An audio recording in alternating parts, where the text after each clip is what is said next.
Oi, pessoal, tudo bem com vocês?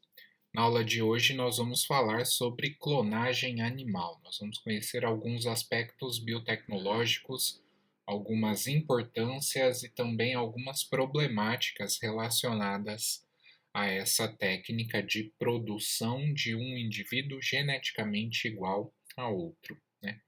O exemplo aqui à direita mostra algumas vaquinhas clonadas, possivelmente, não necessariamente, né? A gente pode ver aí que o penteado de cada uma está um pouco diferente, mas é só uma representação então do que seria esse processo de clonagem animal.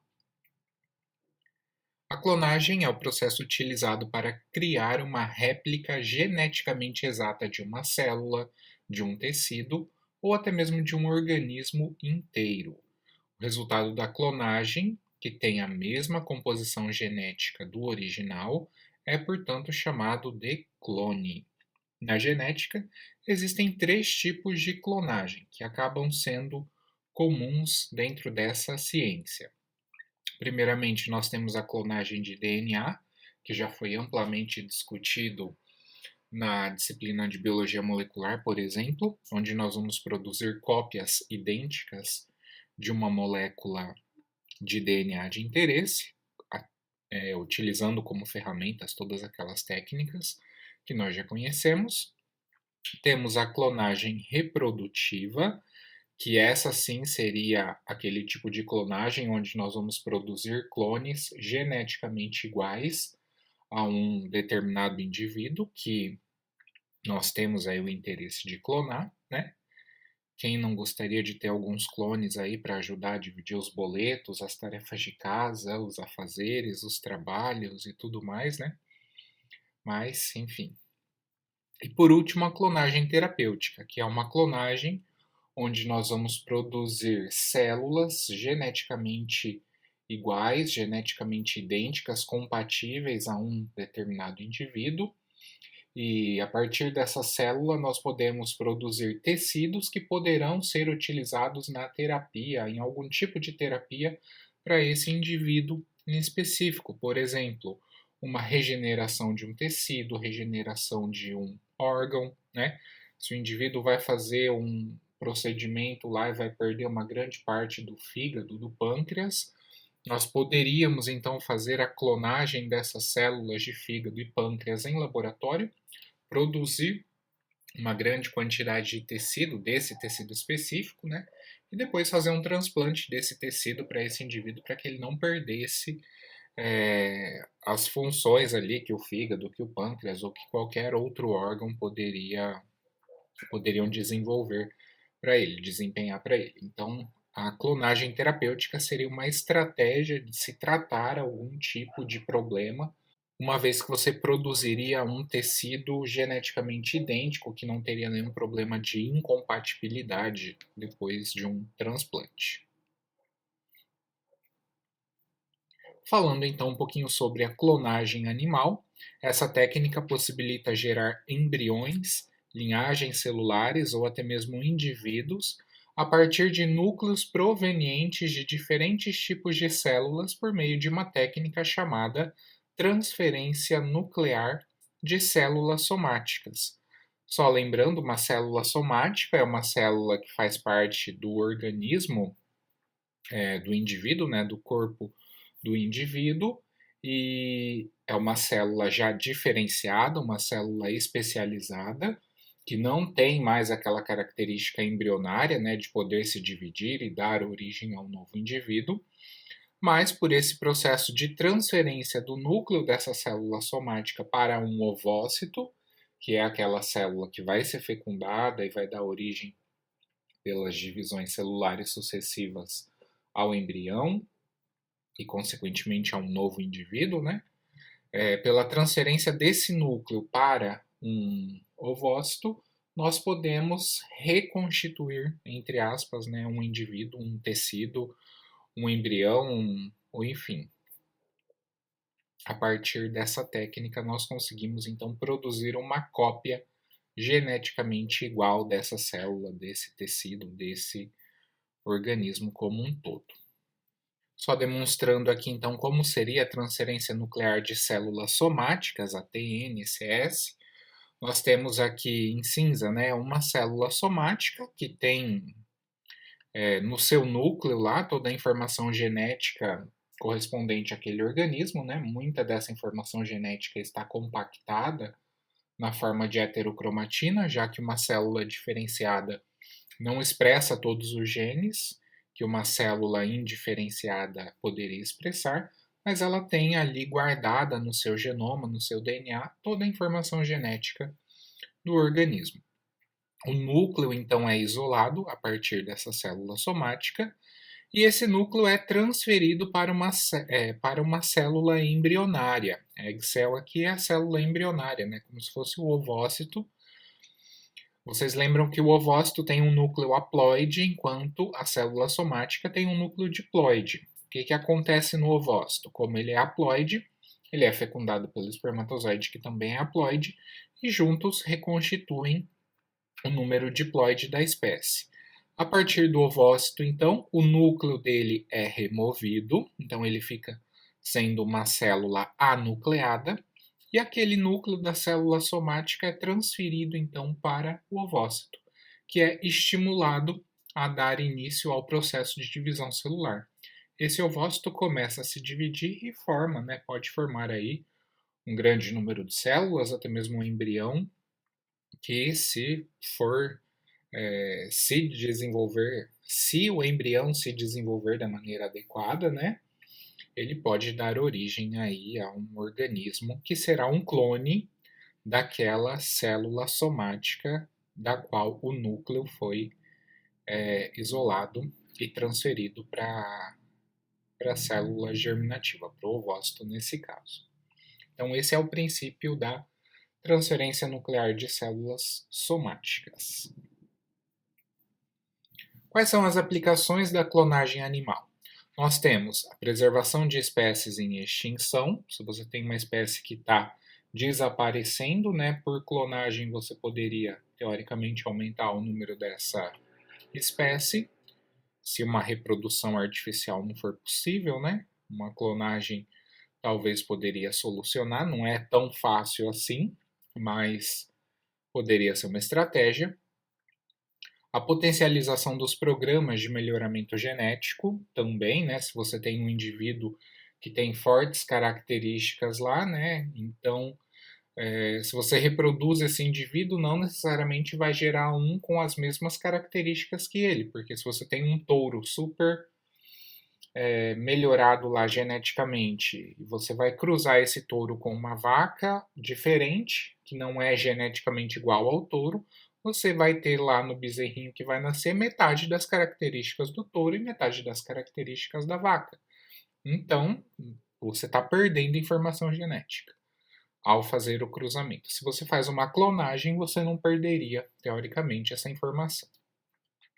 Temos também a geração de animais transgênicos. Isso é muito interessante porque uma vez que você faz a transgenia, que nós discutiremos mais na próxima aula, você consegue, a partir do processo de clonagem, aumentar a quantidade de organismos transgênicos e você não precisaria fazer 10 transgênicos, né? É mais fácil você fazer um transgênico e clonar ele 10 vezes do que você fazer 10 transgênicos diferentes. Por exemplo, temos a produção de células e tecidos para fins terapêuticos, que também pode acontecer no caso da clonagem terapêutica. A regeneração de animais acidentados ou mortos, quando você perde um animal que é único, que é exclusivo, né? Então você poderia fazer uma clonagem desse animal para você repor aquele indivíduo que foi perdido, né? E as características genéticas que ele teria. Então, entendo essa regeneração como a reposição de um animal que foi perdido. É como se você estivesse tentando fazer a clonagem do mamute, né? Não tem mais mamute, então o único jeito de ter mamute seria fazendo clonagem de mamute.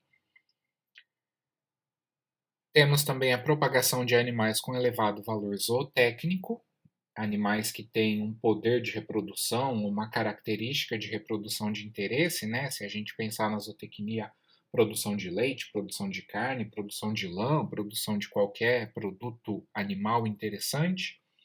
Então você poderia propagar através de clones esses animais que têm essas características de interesse e também a disseminação em escala de genes de interesse, inclusive nos rebanhos comerciais, né? Se você tem então um gene de interesse, você pode por clonagem produzir muitos animais com essa característica de interesse e colocar, soltar esses animais aí no rebanho para que eles se reproduzam depois naturalmente ou artificialmente e transfiram essa informação genética para a progênie. Tá? Então, a clonagem animal vai ser amplamente empregada em uma série de setores, principalmente né, em termos de produção animal, mas pode ter algo relacionado aí à conservação e preservação dessas espécies também, embora que ainda de maneira muito teórica. Quais são os aspectos legais relacionados à clonagem animal? Tramita, então, no Senado Federal o projeto de lei 5.010, datado de 2013. Pela proposta desse projeto que tramita lá desde 2013, né, poderiam ser clonados somente os animais domésticos de interesse zootécnico, por exemplo, bovinos, búfalos, cabras, bodes, ovelhas, cavalos, asnos, mulas, porcos, coelhos e aves. Texto original, que é de 70 e não sei quando, 1970, se eu não estiver enganado, ele regulamentava a clonagem de mamíferos, exceto seres humanos, além de peixes, répteis, anfíbios e aves. Então, esse projeto de clonagem, esse projeto de lei de clonagem, ele tenta fazer uma maior restrição, mas como vocês vão ver na sequência, o parecer atual é pela rejeição do projeto. O parecer desse ano, que eu mostro aqui para vocês, né? Ele foi recebido lá pela mesa diretora do Senado em 20 de fevereiro de 2013, é um projeto da então senadora Cátia Abreu, e no ano de 2021, em 12 de abril de 2021, não sei quantos anos depois, né? Um monte de anos depois, 8, acho que 8 anos depois, ele foi então, ele teve o seu parecer, o seu voto de parecer pelo deputado Ricardo Izar, de São Paulo, como um parecer para a rejeição deste projeto, tá? Eu disponibilizo para vocês o documento, o inteiro teor dele, mas se vocês procurarem lá projeto de lei 5010 de 2013, vocês vão achar no Google facilmente essas informações. Aí vocês podem ver certinho como que acontece essa tramitação. Demora muito? Sim, demora muito tramitar, né? Se os nossos políticos trabalhassem mais eficientemente, não demoraria tanto tempo. Mas enfim, a gente já tem essa novela se arrastando aí por 8 anos praticamente. Eu disponibilizo o parecer para vocês, porque daí vocês vão ver que tem uma série de itens importantes que estão sendo relacionados lá que justificam a rejeição desse projeto de lei. Bom, vamos falar um pouquinho então do histórico da clonagem animal. A clonagem ela começa aí no final do século XIX, início do século XX, com tentativas de clonagem em répteis e ouriços do mar. Em 1914, nós temos Spearman produzindo larvas de salamandras a partir de núcleos de embriões de mórula. Já era uma clonagem muito eficiente. Em 1938, o Spearman, de novo, que é um dos pais aí da clonagem animal, ele sugere a transferência de núcleos de quaisquer células para o citoplasma de ovócitos enucleados como uma ferramenta, como uma estratégia de se fazer a clonagem animal. Nos anos de 1950 a 70, nós temos uma série de relatos aí mostrando a transferência nuclear em anfíbios. Anfíbio réptil costuma dar mais certo, tá? Depois, em 1981, nós temos a transferência nuclear em camundongos acontecendo com sucesso. Em 1986, temos cordeiros clonados a partir de células embrionárias. E o marco principal da clonagem animal foi em 1996, quando nós tivemos a ovelha Dolly clonada a partir do núcleo de uma célula somática de um animal adulto, tá? Então, esse cordeirinho aqui teria sido o primeiro clonado a partir de células embrionárias e a Dolly, o primeiro animal clonado a partir de células de um indivíduo adulto. Na sequência, nós vamos conhecer as etapas na produção de embriões pela tecnologia de transferência de núcleo de células somáticas, a transferência nuclear de células somáticas, TNCS. Bom, nós temos, para que o procedimento aconteça, né, a necessidade de fazer a coleta e a maturação dos ovócitos receptores, daquele organismo que você quer clonar. Na sequência, a remoção da cromatina dos ovócitos que vão receber o núcleo da célula somática, esse processo é chamado de enucleação. Depois, a preparação das células somáticas doadoras de núcleo e, consequentemente, a transferência nuclear. Na sequência, a ativação dos ovócitos receptores, os ovócitos que já receberam um núcleo somático vão ser ativados a se dividir. Depois, o cultivo dos embriões reconstituídos e, por último, a implantação desses embriões para a gestação. Então, a gente vai ver algumas dessas características, né, evidenciando alguns princípios, alguns processos que acontecem durante essas etapas. Começando então pela preparação dos ovócitos. Os ovócitos apresentam condições ideais para a reversão do processo de diferenciação dos núcleos transferidos, uma vez que, por ser uma célula embrionária, um gameta, melhor dizendo, né, o ovócito, após a fertilização, ele estaria pronto para dar início às sucessivas divisões que formariam o embrião.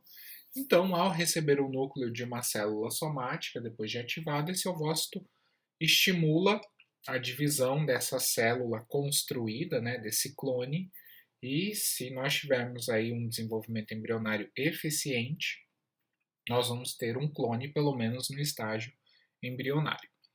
Os ovócitos são recuperados dos folículos antrais. Os folículos antrais são aqueles que vão sofrer o processo de maturação lá nos ovários, né, em função da regulação hormonal do ciclo antral, no caso, ciclo estral, no ciclo reprodutivo desse animal. Se você estiver falando em vaca, né, vamos fazer clonagem de boi, de vaca, então seria lá na vaca, e esses folículos, então esses ovócitos vão ser recuperados lá dos folículos e maturados em laboratório, em cultura de células, até o segundo estágio da divisão meiótica, que seria a metáfase 2.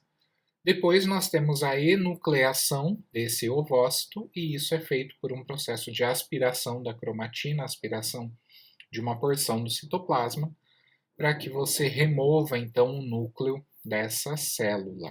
Na sequência, nós temos a preparação das células doadoras de núcleo.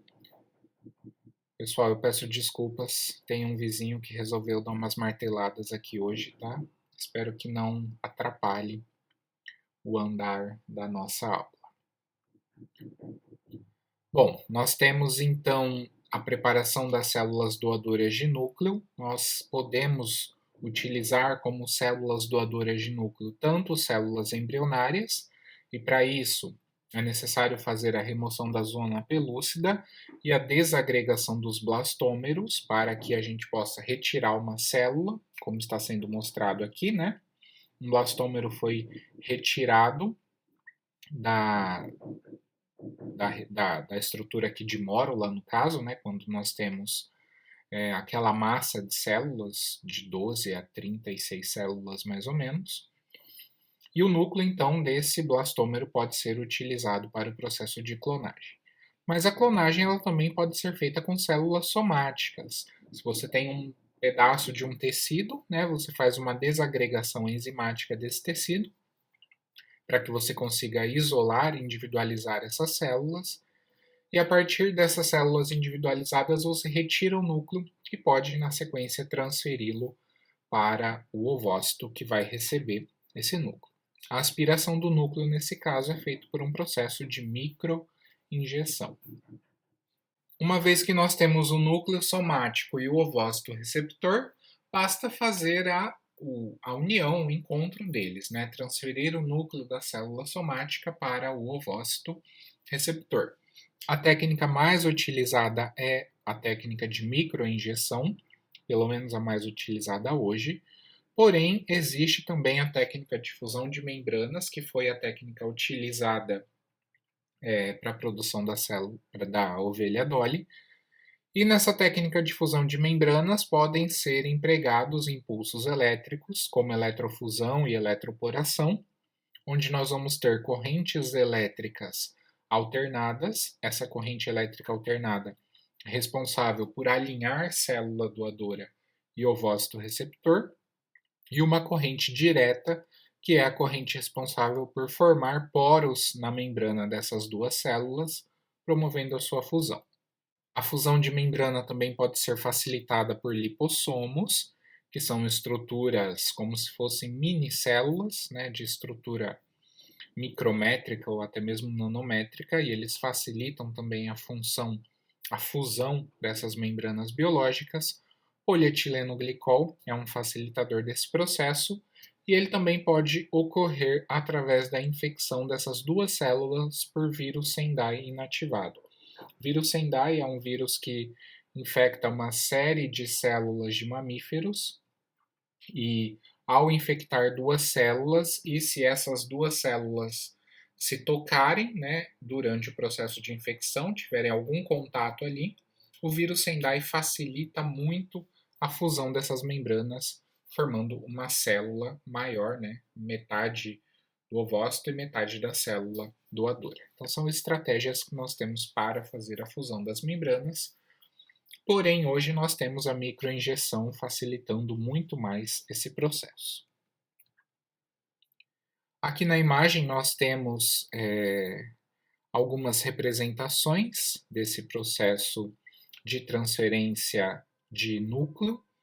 Então, em A, nós temos o ócito maduro, deve estar posicionado de forma que o corpúsculo polar se apresente aproximadamente às 4 horas. Imagine um reloginho aqui, né? 12 estaria aqui em cima, 6 aqui embaixo, 3 aqui. Então, quando o segundo corpúsculo polar está mais ou menos ali na posição de 4 horas, né? Quando você, na verdade, segura esse ovócito, essa aqui é a pipeta que vai fazer a sucção para segurar o ovócito. Você tenta posicionar ele mais ou menos aqui na posição de 4 horas, porque seria uma angulação ideal para que a microinjeção que você vai fazer possa fazer a sucção dessa região aqui do ovócito.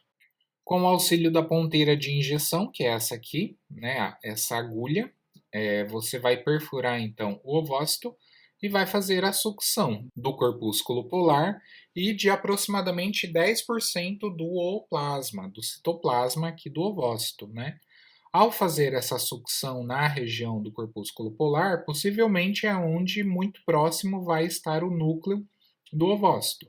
Então, com esse processo de sucção de mais ou menos 10% do volume do citoplasma, possivelmente você acaba puxando o núcleo do ovócito também, além do corpúsculo polar, o outro núcleo que foi formado. Com isso, nós obtemos um oócito enucleado. Aqui a gente já tem o oócito enucleado, que é chamado então de citoplasto. Com a ponteira de injeção, nós vamos coletar agora uma célula somática, o núcleo de uma célula somática, no caso, né?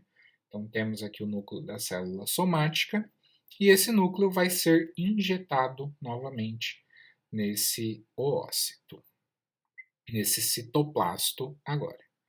E aqui em E nós já temos o citoplasto com o núcleo doador que aparece aqui no cantinho, né? O núcleo da célula que foi injetado. Como é feita a ativação dos ovócitos? Uma vez que você injetou o núcleo, da célula somática, nesse caso, né? Agora nós precisamos ativar o ovócito para que o processo de retomada do ciclo celular seja reativado, volte a acontecer. Quando a célula retoma o ciclo celular, nós vamos ter a replicação do DNA e mitoses sucessivas, né? Replica o DNA, faz uma mitose, replica o DNA, faz outra mitose. E assim sucessivamente.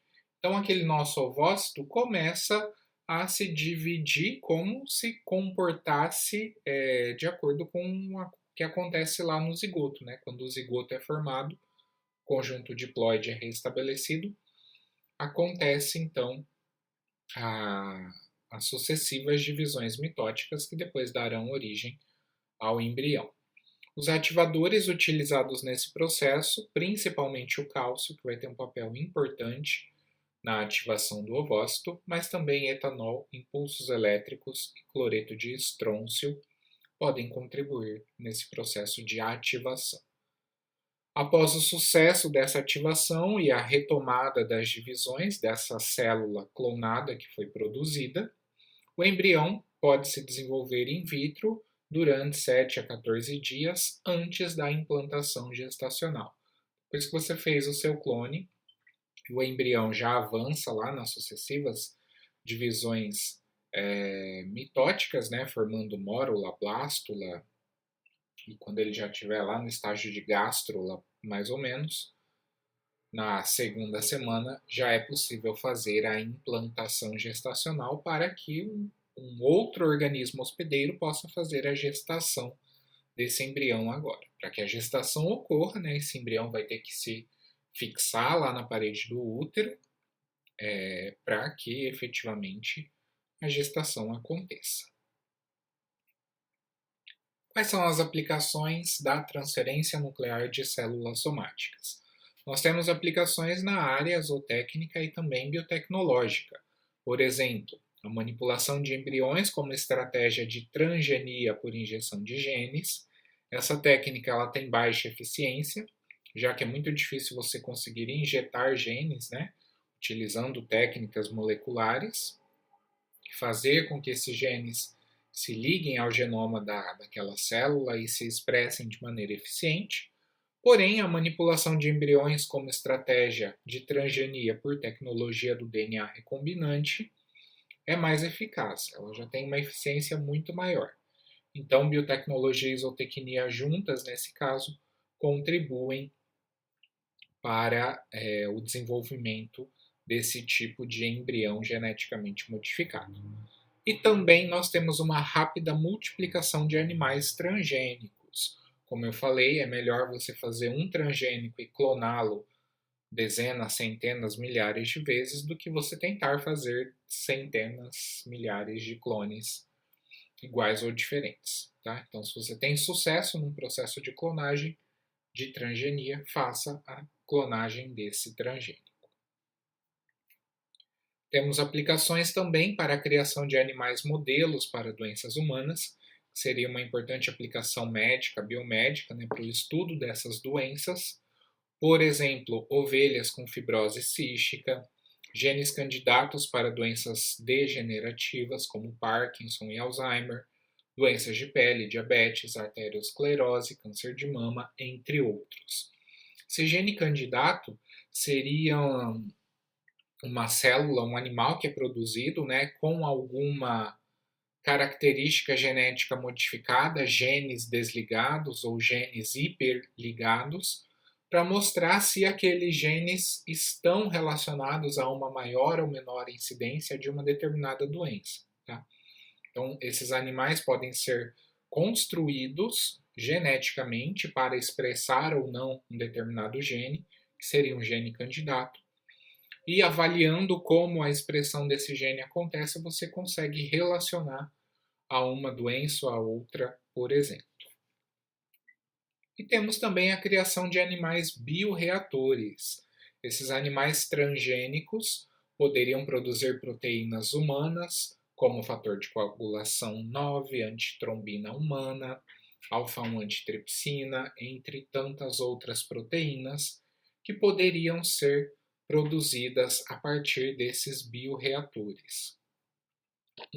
A produção do bioreator, na verdade, ela tem um risco que seria a introdução de zoonoses em humanos, né? Então, você poderia ter uma doença animal, que seria causada lá por um vírus, uma bactéria no animal, e durante o processo desse bioreator, se esse produto não fosse altamente purificado, né, você poderia levar uma zoonose do animal para o humano. Isso certamente traria aí prejuízos em função desse novo patógeno que está circulando na espécie humana, tá? Mas são todas possibilidades da transferência nuclear de células somáticas. Temos alguns problemas associados à clonagem também, além da questão das zoonoses, né, que poderiam ser transferidas, outros problemas intrínsecos à clonagem por transferência nuclear. Primeiro, uma baixa eficiência, de aproximadamente 1% ou menos, tá? E também baixa reprodutibilidade desses testes, desses resultados. Anomalias cromossômicas e diversas alterações são muito comuns também nos animais clonados. Temos alocação anormal do número de células no botão embrionário, e isso pode implicar em malformações durante o desenvolvimento embrionário. Também uma formação deficiente do fuso mitótico, o que acaba produzindo células com diferentes números de cromossomos, que podem ser inviáveis e acabar implicando num aborto ou até mesmo na não produção do embrião. Uma menor taxa de implantação desses embriões produzidos por clonagem do que os embriões que seriam produzidos pelas técnicas de fertilização in vitro, por exemplo. Uma maior taxa de aborto e natimortos, quando comparada também à fertilização in vitro. Temos também deficiência placentária, o excesso de peso ao nascimento, então o embrião, o feto, na verdade, que é proveniente do processo de clonagem, tende a nascer com um peso muito maior do que a média esperada para aquela espécie que nasce por fertilização in vitro ou por reprodução normal. Temos também um maior acúmulo de lipídios, ou seja, uma facilidade em deposição de gordura nesses animais clonados, uma menor densidade de mitocôndrias e também um envelhecimento precoce. Todas essas características que estão citadas lá naquele parecer que eu vou disponibilizar para vocês, que solicita, né, a rejeição do projeto de lei que está tramitando lá no Senado. Todos esses fatores acabam contribuindo, né, para que existam ainda muitos problemas relacionados à clonagem pela transferência nuclear de células somáticas. Na sequência, nós temos aqui uma análise da eficácia da transferência nuclear de células somáticas em bovinos. Eu trouxe como se fosse um estudo dirigido, né, para que a gente entenda algumas dessas problemáticas que já foram observadas na experimentação e na tentativa de produção de clones bovinos, tá? Bom, então nós temos aqui alguns problemas ligados a esse procedimento da transferência nuclear de células somáticas nos bovinos. Temos algumas informações importantes que já foram relacionadas anteriormente, mas aqui a gente vê de maneira aplicada. Primeiro, a maior limitação da clonagem de bovinos adultos é a extrema ineficiência na produção de descendentes vivos, ou seja, é muito difícil conseguir fazer um clone e conseguir que esse clone permaneça viável, né, por algum tempo. A morte de embriões e fetos clonados ocorre durante toda a prenhez, enquanto na fertilização in vitro você pode ter morte e aborto, né, nas primeiras semanas. Se for um clone, não. Essa morte ela pode acontecer ao longo de toda a prenhez. Além disso, uma alta proporção dos animais geralmente são maiores do que o normal e morrem logo após o nascimento. Isso é chamado de síndrome do filhote grande, né? O fato dele ter um peso maior, um tamanho maior, acúmulo de gordura, Então, isso caracteriza a síndrome do filhote grande. Aproximadamente 50% dos embriões clonados de bovinos estabelecem prenhez após a transferência de um único embrião em fêmeas receptoras. Eu não vou ter o número aqui para fertilização in vitro, mas é um pouquinho maior o da fertilização, tá? Do que quando comparado à transferência de embrião resultante de um processo de clonagem. Entretanto, próximo dos 30 dias e continuando até 60 dias de prenhez, a morte embrionária pode ocorrer em 50 a 100% das prenhezes de clone. Isso é caracterizado pela ausência de batimentos cardíacos e destacamento das membranas fetais, o famoso descolamento de placenta, né? Isso acaba causando o aborto ou a morte e seguido aí de aborto desse animal clonado. Temos também a avaliação da placenta de embriões clonados na idade entre 40 e 50 dias de gestação. Revela que as placentas são hipoplásicas, parcialmente desenvolvidas, com cotilédones rudimentares ou eventualmente normais, quando comparadas com placentas derivadas de embriões de fecundação in vitro. Então, tem uma série de problemas na placentação desse animal. Qualquer falha na placentação pode acabar causando a morte do embrião. Um elevado número de abortos espontâneos durante o segundo trimestre de prenhez também está bem caracterizado para bovinos que foram clonados ou que estavam sendo gestados, né, resultantes de um processo de clonagem.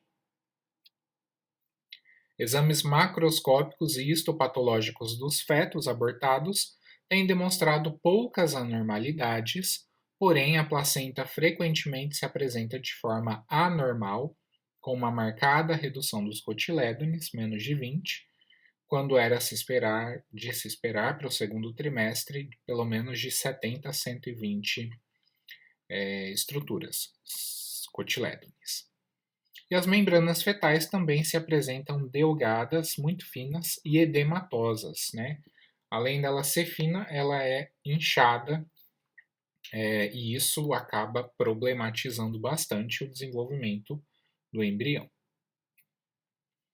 As perdas durante o terceiro trimestre são caracterizadas pela grande incidência de hidroalantoide e morte fetal por placentação inadequada.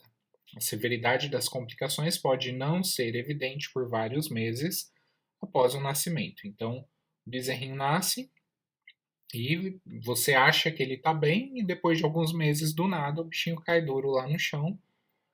E quando você vai avaliar, é por problemas aí durante a gestação. Porém, contudo, entretanto, todavia, apesar da extrema ineficiência da clonagem com células somáticas, há clones nascidos normais e saudáveis, que requerem poucos cuidados após o nascimento. Foram observadas similares taxas de crescimento, desempenho reprodutivo e características lactacionais dos animais clonados em comparação com bovinos leiteiros não clonados.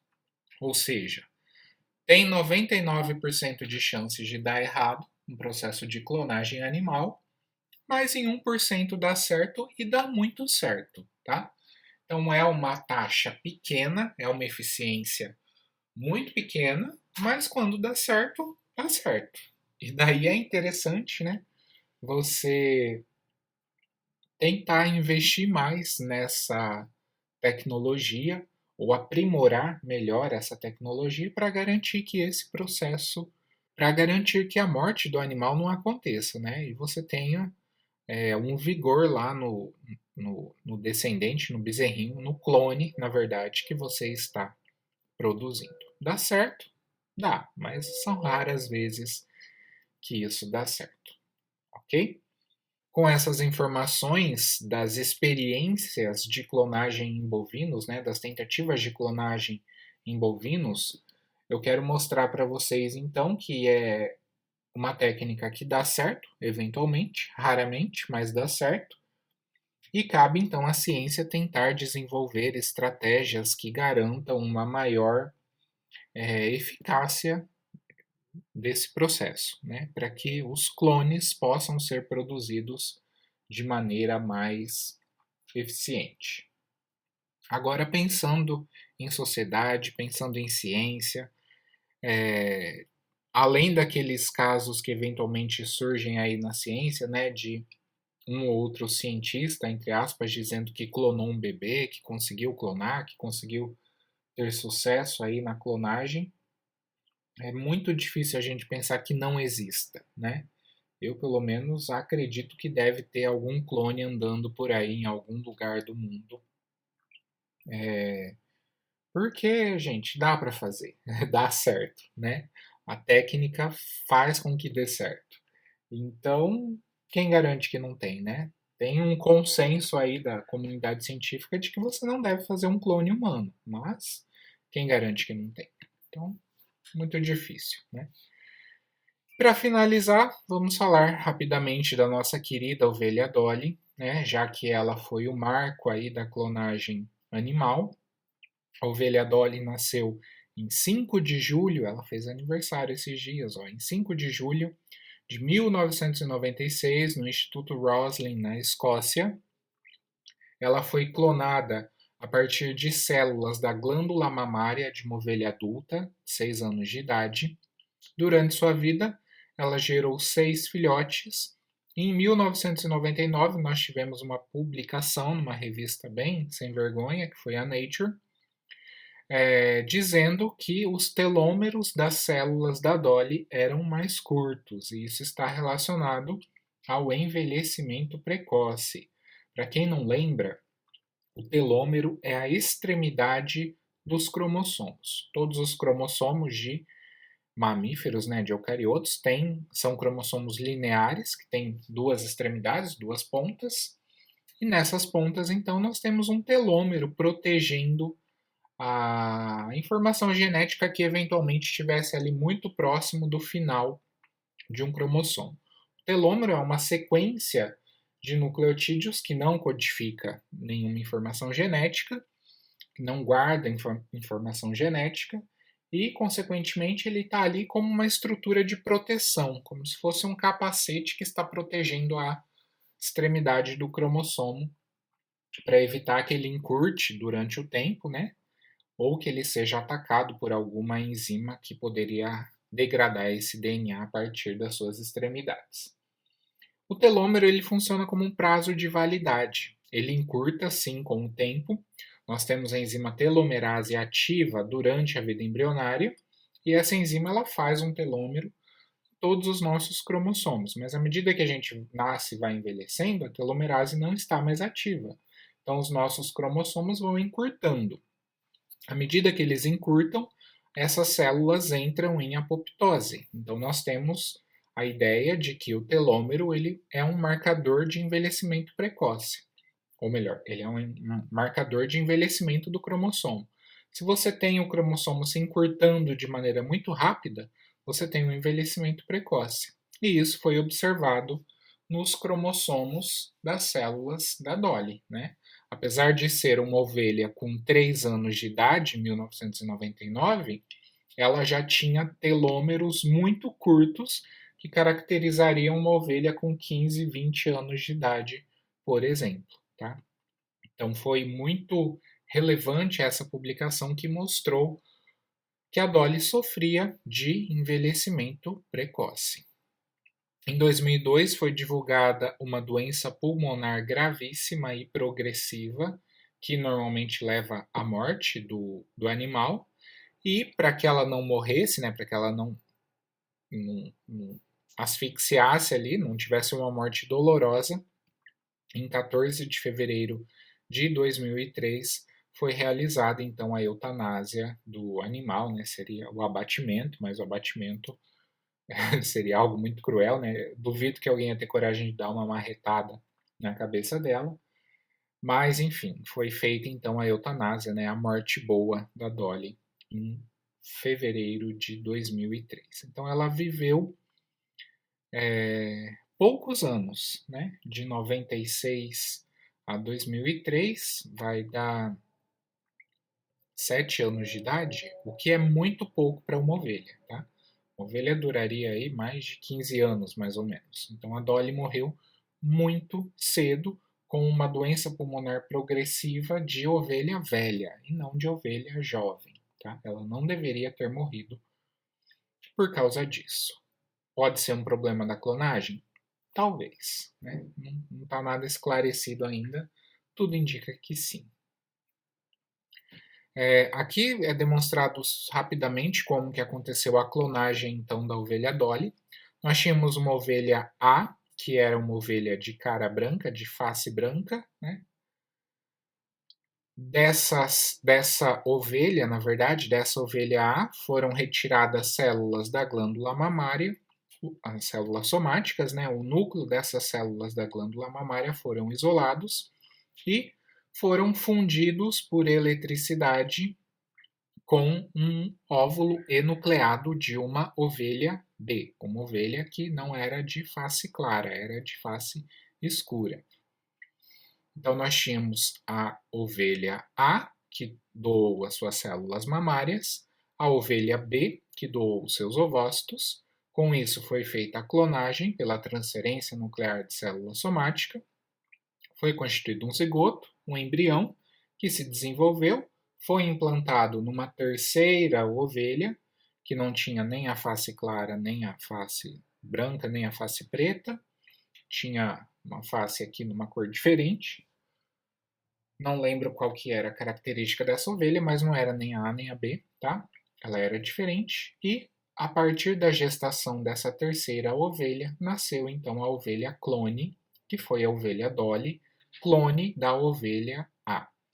Então, essa ovelha clone, ela tinha característica genética da ovelha A, em função do seu núcleo, característica citoplasmática da ovelha B, em função do genoma citoplasmático, da informação genética citoplasmática contida lá do ovócito, e a ovelha C foi só a ovelha de gestação, né, a barriga de aluguel, que teoricamente não contribuiu com informação genética para a formação da Dolly. O que não disseram para a gente sobre a ovelha Dolly? A mãe biológica dela, né? A ovelha A, que foi a ovelha doadora do tecido biológico, ela já estava morta, do tecido mamário, né? Melhor dizendo. Então, o tecido, as células da glândula mamária da mãe da Dolly, né? Da ovelha que deu origem à Dolly, elas estavam congeladas, armazenadas em laboratório, pelas técnicas de criogenia, e a partir desse tecido, então, foi retirado o núcleo que deu origem ao clone da ovelha Dolly. A Dolly foi o único sucesso em 276 tentativas, ou seja, foram feitos 276 clones ou tentativas de clonagens e a Dolly foi a única que deu certo. A maioria dos óvulos utilizados durante esse processo de clonagem sequer se dividiu, ou seja, eles nem faziam a divisão. Quando você injetava o núcleo, ele ficava por ali mesmo, depois de algum tempo morria.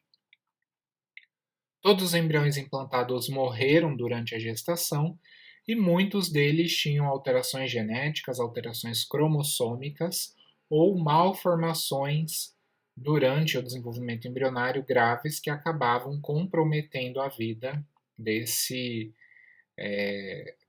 cabritinho, né? Ovelhinha, melhor dizendo, dessa ovelhinha depois do nascimento. Então, toda essa galera morreu. Dolly era grande e obesa, o que retoma aí a síndrome da progenie obesa, né? Da progenie grande. Ela era maior e ela tinha mais gordura do que era de se esperar para uma ovelha que acabou de nascer, e ao longo de toda a vida dela ela tinha, né, esse maior tamanho e maior peso. Com 5 anos de idade ela já tinha artrite nas patas, principalmente nas patas traseiras, e esse foi o único argumento questionável, porque eles diziam, né, os cientistas lá que fizeram a clonagem dela, Diziam que como ela era uma atração turística, ela costumava ficar muito de pé, apoiada na cerca, né? Então ela ficava apoiada sobre as patas traseiras, e isso acabou causando uma artrite, já que todo mundo queria ver a Dolly, passar a mão na Dolly, brincar com a Dolly. Então ela tinha muito hábito de ficar apoiada, né, numa cerca, em algum lugar ali, e isso acabou causando artrite nas patas traseiras. Artrite é doença de velho, não é doença de criança, tá? A Dolly com 5 anos era um bebê ainda, era uma criança. Não poderia ter artrite, mas tinha artrite. E por último, né, como ela teria sido exposta a uma doença pulmonar gravíssima que mata as ovelhas, se a Dolly vivia confinada e isolada, ela não tinha contato com outras ovelhas, né? Certamente recebia todas as vacinas, todo o atendimento veterinário possível do mundo era destinado à Dolly. E como que ela acabou ficando doente, né? Se ela não tinha esse contato com outras ovelhas. Então, mais uma sugestão aí de que tem algum problema com a clonagem que ainda não conseguimos saber explicar exatamente. Para quem tiver curiosidade, a Dolly está exposta lá no Museu Real da Escócia, em Edimburgo.